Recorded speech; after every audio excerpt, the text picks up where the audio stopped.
सुखनपुर गांव में कोई बहुत बड़ा बदलाव नहीं होता था। यहाँ की जिंदगी शांत और सीधी थी। गांव के लोग सुबह जल्दी उठते, खेतों में जाते और शाम को अपने अपने घरों में लौट आते। लोग दूसरों की जिंदगी में हस्तक्षेप कम करते थे, पर एक बात थी जो गांव के हर व्यक्ति के दिल और दिमाग पर छाई रहती थी। वह है मनोहर बाग। इस बाग के चारों ओर फैली कहानियां और अंधविश्वासों ने इसे एक रहस्यमय जगह बना दिया था। यहाँ कोई लड़की नहीं जाती थी, और अगर गलती से कोई चली भी जाती तो उसके बारे में गांव में तरह तरह की बातें होने लगती। बुजुर्ग औरतें कहती उसका पतन हो गया है, और पुरुष उसे तिरस्कार भरी निगाहों से देखते, मानो उस बाग में जाकर लड़कियों की इज्जत धूल में मिल जाती हो। राधिका एक 19 साल की लड़की थी। उसका रंग गेहुआ, बड़ी बड़ी आंखें और लंबी कदकाठी। उसकी आंखों में एक अलग चमक थी जिसे देखकर कोई भी समझ सकता था कि वह साधारण लड़की नहीं थी। राधिका में जिज्ञासा थी, और शायद यही उसे बाकियों से अलग बनाती थी।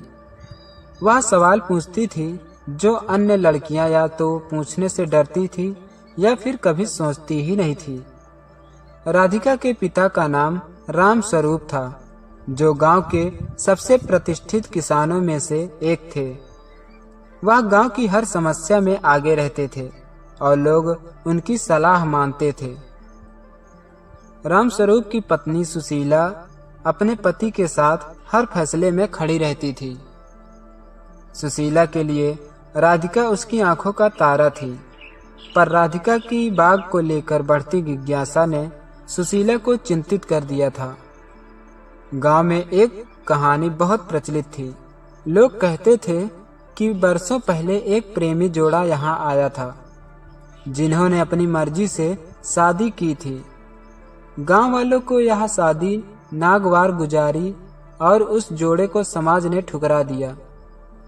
कहते हैं कि उन्होंने इस बाग में खुदकुशी कर ली थी, और तब से बाग को अपशगुनी घोषित कर दिया गया। लोग इसे प्रेम का कब्रिस्तान कहते थे, जहां प्रेम करने वालों का अंत होता है। गांव में किसी ने कभी यह कहानी परखने की कोशिश नहीं की। लोग बस इसे सच मानकर चलते रहे।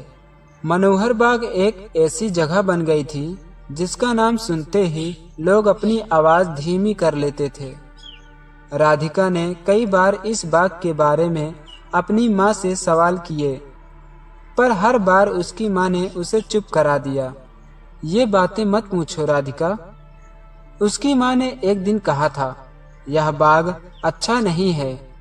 जो लड़कियां वहां जाती हैं उनका नाम मिट्टी में मिल जाता है। पर राधिका को यह जवाब कभी संतोषजनक नहीं लगा। वह सोचती, नाम मिट्टी में कैसे मिल सकता है? एक बाग किसी की इज्जत कैसे खराब कर सकता है? उसे यकीन था कि जो लोग कहते हैं वह सच नहीं हो सकता। एक दिन राधिका ने अपनी सबसे करीबी सहेली शीतल से बात की। शीतल गांव की दूसरी लड़कियों की तरह ही डरपोक थी। वह हमेशा राधिका को समझाने की कोशिश करती। राधिका, यह मत कर, लोग तुझे गलत समझेंगे। पर राधिका का मन बना हुआ था। मैं मनोहर बाग जाऊंगी, उसने शीतल से कहा। मैं जानना चाहती हूँ कि यह बाग सच में कैसा है। शीतल ने बहुत समझाने की कोशिश की, पर राधिका पर कोई असर नहीं हुआ। उसने तय कर लिया था कि वह बाग जाकर सच्चाई सामने लाएगी। एक दिन जब गांव के लोग खेतों में काम करने गए थे और गांव का माहौल शांत था, राधिका ने घर से बाहर निकलकर मनोहर बाग की ओर कदम बढ़ाए। उसकी धड़कनें तेज थी, पर उसका इरादा अटल था। जैसे ही वह बाग के करीब पहुंची, उसे वहां की खुशबू और ठंडक महसूस हुई। पेड़ों से छनकर आती धूप और फूलों की खुशबू ने उसका स्वागत किया। बाग में पहुंचकर उसने चारों ओर देखा। यह जगह बेहद खूबसूरत थी। फूल, पेड़ और पक्षियों की चहचहाट उसे किसी सपनों की दुनिया में ले गए। राधिका सोचने लगी, यह बाग तो बेहद शांत और सुकून देने वाला है। आखिर इसे लेकर इतनी बात क्यों बनाई जाती है। तभी राधिका को एक आवाज सुनाई दी। वह मुड़ कर देखी तो वहां गांव की सबसे बुजुर्ग महिला दादी खड़ी थी। दादी का नाम राम दुलारी था और वह गांव की सबसे समझदार, अनुभवशील महिला मानी जाती थी। उनका चेहरा झुर्रियों से भरा हुआ था, पर उनकी आंखों में अभी भी चमक थी। तू यहाँ क्यों आई है बिटिया? दादी ने पूछा, पर उनके स्वर में डांट नहीं थी। राधिका ने झिझकते हुए कहा, दादी, मैं यह जानना चाहती थी कि इस बाग में ऐसा क्या है जो लोग इसे लेकर इतनी बातें बनाते हैं। दादी ने मुस्कुराते हुए कहा, यह बाग तो केवल एक बाग है, इसमें कुछ भी गलत नहीं है। पर न जाने क्यों समाज ने इसे गलत समझ लिया है। वर्षों पहले इस बाग में एक प्रेमी जोड़ा आया था और उन्होंने अपनी मर्जी से शादी की थी, पर गांव वालों को यह मंजूर नहीं था और उन्होंने उस जोड़े को ठुकरा दिया।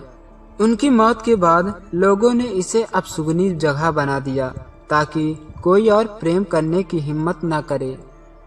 राधिका ने हैरान होकर पूछा, तो फिर लोग इस जगह को इतना गलत क्यों मानते हैं? दादी ने गहरी सांस लेते हुए कहा, क्योंकि समाज प्रेम को सही नजर से नहीं देख पाता। लोगों ने अपनी परंपराओं और रीति रिवाजों के नाम पर प्रेम को दबा दिया है। मनोहर बाग एक प्रतीक है, प्रेम का, स्वतंत्रता का, पर इसे गलत नजर से देखा गया। राधिका की आंखों में सच्चाई की चमक आ गई थी। उसने दादी से वादा किया कि गांव वालों को इस बाग की सच्चाई बताएगी। अगले दिन उसने गांव के चौपाल पर सबको इकट्ठा किया और मनोहर बाग के बारे में अपनी बात रखी। पहले तो लोग उसकी बातों पर हंसे, पर जब दादी ने भी राधिका का साथ दिया तो लोग गंभीर हो गए। रामस्वरूप, जो राधिका के पिता थे, वे भी इस मुद्दे पर खामोश नहीं रह सके। उन्होंने कहा, हमने अपने डर और अंधविश्वासों के चलते इस बाग को गलत समझ लिया। अब समय आ गया है कि हम अपनी सोच बदलें। धीरे धीरे गांव वालों ने मनोहर बाग को लेकर अपनी सोच बदलनी शुरू की। लोग अब इसे प्रेम और सौंदर्य की जगह मानने लगे। राधिका की जिज्ञासा और साहस ने गांव में एक नई जागरूकता लाई और अब लोग अपने डर और अंधविश्वासों को छोड़कर खुले दिल से प्रेम को स्वीकारने लगे। गांव में एक नई सुबह का आगाज हुआ, जहां प्रेम को अब अश्लीलता नहीं बल्कि सम्मान की नजर से देखा जाने लगा। इस तरह राधिका का संघर्ष गांव में एक क्रांति की तरह थी। उसकी हिम्मत, दृढ़ निश्चय ने गांव की धारणाओं को बदल दिया और एक नए युग की शुरुआत की। दोस्तों, अगर आप लोगों को यह कहानी अच्छी लगी हो तो मेरे इस चैनल को सब्सक्राइब करें और साथ ही बेल आइकन को जरूर दबाएं, क्योंकि मेरे इस चैनल पर हर रोज एक नई कहानियां आपको सुनने को मिलती रहेंगी।